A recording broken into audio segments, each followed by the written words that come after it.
साल 1903, स्थान उड़ीसा, मंदिर का नाम कोणार्क सूर्य मंदिर। साल 1903, कोणार्क मंदिर को अचानक रेत और बालू से पूरी तरीके से ढककर बंद कर दिया गया। इस घटना को तकरीबन 118 साल बीत चुके हैं, पर आज तक भारत सरकार ने इस दरवाजे को नहीं खोला। आप जब कभी भी कोणार्क मंदिर जाएंगे तो आपको मंदिर का द्वार बंद दिखाई देगा। आप इस मंदिर के आसपास वाले इलाके में घूम सकते हैं, पर इस मंदिर का वैभव, इसका रहस्य मंदिर के अंदर बीचों बीच मुख्य दरवाजे के अंदर मौजूद है। इस मंदिर से जुड़े कई ऐसे रहस्य हैं जो कि आज भी अधूरे हैं। यह मंदिर शापित है। यह मंदिर सैकड़ों सालों से रेत में दफन था। इस मंदिर के ऊपर 52 टन का एक चुंबक लगा हुआ था और हैरानी की बात यह है, इस मंदिर को बनाने वाले कारीगर ने आत्महत्या कर ली। इस मंदिर को रात के समय नर्तकों की नाचने की आवाज आती है और ऐसे कई रहस्य हैं इस मंदिर के बारे में जिसे आप सुनेंगे तो आपके भी होश उड़ जाएंगे। लेकिन फिर भी एक सवाल है जो बार बार मन में उठता है, कितने प्रयासों के बाद भी भारत सरकार कोणार्क मंदिर के दरवाजे को खोलने का निर्णय क्यों बदल देती है। तो दोस्तों, आज के इस वीडियो में हम जानेंगे कोणार्क मंदिर का रहस्य जिसे भारत सरकार सबसे छुपाती है। तो चलिए दोस्तों, वीडियो शुरू करते हैं।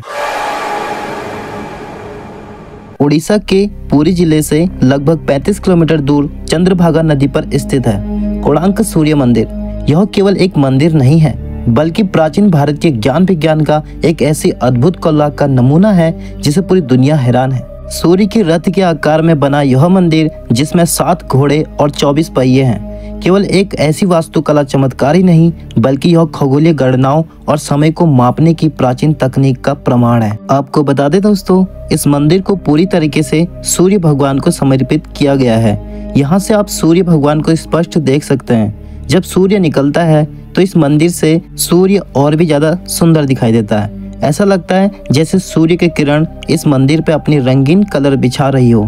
वहीं जो मंदिर के चक्र बने हैं वह साल के 12 महीने को प्रदर्शित करते हैं। यह मंदिर 2 भागों में बटा हुआ है, जिसमें से पहला भाग सूर्य के नट मंदिर पर पड़ती है और कहा जाता है कांच या हीरे जैसी धातु से इस मंदिर की प्रतिमा बढ़ती है, जिसमें इसकी खूबसूरती देखते ही बनती है। वहीं मंदिर के कलाकृति में इंसान हाथी और शेर से दबा हुआ है, जो कि जाहिर सी बात है पैसे और घमंड का घोतक है और वहीं ज्ञानवर्धक भी है। इस मंदिर के बारे में कहा जाता है श्री कृष्ण के पुत्र शाम को श्राप से कोढ़ रोग हो गया था। उन्हें एक ऋषि मुनि ने सूर्य भगवान की पूजा करने की सलाह दी और शाम ने मित्र वन में 12 वर्षों तक सूर्य भगवान की तपस्या की और सूर्य देवता को प्रसन्न किया। सूर्य देव, जो कि सभी रोगों के नाशक थे, इनके रोग का भी अंत कर दिया, जिससे शाम ने सूर्य भगवान का एक मंदिर बनाने का निश्चय किया। अपने रोग नाश के उपरांत चंद्रभागा नदी में स्नान करते हुए उन्हें सूर्य भगवान की एक मूर्ति मिली और यह मूर्ति विश्वकर्मा ने ही बनाई थी। शाम ने मित्र वन में इस मूर्ति को स्थापित किया और तभी से यह स्थान पवित्र माने जाने लगा। इतिहासकारों के अनुसार हम जो यह मंदिर देखते हैं वह 4थी बार निर्मित हुआ है। आज का सूर्य मंदिर 13वीं शताब्दी में गंग वंश के प्रतापी महाराजा नरसिंह देव प्रथम के शासनकाल में बनाया गया था। यह मंदिर भारतीय वास्तुकला और धार्मिक धरोहर का अद्भुत उदाहरण है, जिसे सूर्य भगवान के सम्मान में निर्मित किया गया था। लेकिन दोस्तों, इस मंदिर की एक कहानी यहाँ से भी जुड़ी है, राजमाता कस्तूरी देवी की। राजमाता कस्तूरी देवी ने अपने पुत्र गंग वंश के महाराजा नरसिंह देव को एक महत्वपूर्ण संदेश दिया। उन्होंने नरसिंह देव को याद दिलाया कि उनके पिता ने भगवान जगन्नाथ का एक मंदिर बनवाया था, जो आज भी भक्ति और श्रद्धा का केंद्र है। उन्होंने कहा, देवता के बिना जीवन की कल्पना नहीं की जा सकती। एक ऐसा भव्य मंदिर बनाओ जो सूर्य देवता के महिमा को युगों युगों तक जीवित रखे और गंग वंश का वैभव सत्य का प्रतीक बने। उसके बाद नरसिंह देव ने सूर्य मंदिर बनाने का निर्माण किया। उन्होंने मंत्री को आदेश दिया कि इस भव्य मंदिर बनाने के लिए सबसे श्रेष्ठ वास्तुकार की खोज की जाए। मंत्री ने उस समय के महान कुशल शिल्पकार विश्व महाराणा को इस कार्य के लिए चुना। राजा के आदेश के अनुसार चंद्रभागा नदी तट पर कोणार्क सूर्य मंदिर बनाने का निर्माण शुरुआत हुई। इस मंदिर का निर्माण 1238 ईस्वी से 1264 ईस्वी तक हुआ। इस मंदिर को तैयार करने में 12 वर्ष का समय लगा। जब मंदिर के ऊपर शिखर पर कलश स्थापित करने की बारी आई तो काफी कोशिशों के बाद भी वह कारीगर असफल रहे। यह बात जब राजा को पता चली तो राजा काफी क्रोधित हुआ और उसने सभी कारीगरों से कहा, अगर कल सूर्योदय से पहले इस मंदिर के ऊपर शिखर पर कलश स्थापित नहीं हुआ तो सभी को मृत्युदंड मिलेगा। सभी कारीगर काफी दुखी हो गए और आखिर करे भी तो क्या करें। तभी विश्व महाराणा का 12 वर्ष का बेटा आता है और अपने पिताजी से कहता है, पिताजी मैं इस कलश को इस छत्र पर रख सकता हूँ, बस आप मुझे आज्ञा दीजिए।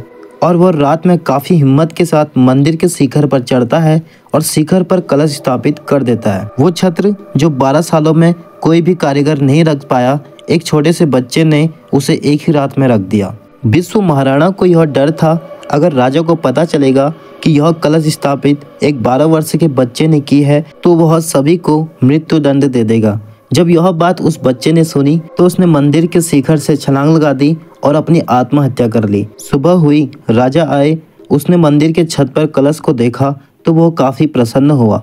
उसने एक शुभ दिन रखा और एक यज्ञ कराने का सोचा। जैसे ही यज्ञ कराने वाला था, उस समय कुछ अजीबोगरीब घटनाएं घटने लगी। जैसे मंदिर का ऊपरी एक मूर्ति नीचे गिर गई, धीरे धीरे मंदिर के अलग अलग हिस्से टूटने लगे। तब राजा को यह बात पता चली, इस मंदिर को बनाने से पहले किसी बच्चे ने अपनी आत्महत्या कर ली है। तो इस बात को अशुभ मानकर राजा ने उस काम को रोक दिया। आपको बता दें दोस्तों, कई लोगों का यह मानना है कि यहाँ की जो मूर्तियां हैं वह अभी भी खोजी जानी बाकी है, लेकिन कुछ लोगों का यह भी कहना है कोणार्क मंदिर की जो मूर्ति है वह राष्ट्रीय संग्रहालय दिल्ली में रखी हुई है, जो कि कोणार्क मंदिर का ही मूर्ति है। मंदिर में मूर्ति हटने के बाद कोणार्क मंदिर पूरी तरीके से बंद हो गया। इस कारण कोणार्क मंदिर में यात्रियों का आना जाना भी बंद हो गया, जिस वजह से यह जगह पूरी तरह से वीरान हो गई, रेत और जंगलों से ढका रहा। हालांकि इस मंदिर को बाद में खोजा गया, लेकिन इस मंदिर के कई हिस्से बुरी तरीके से टूट चुके थे।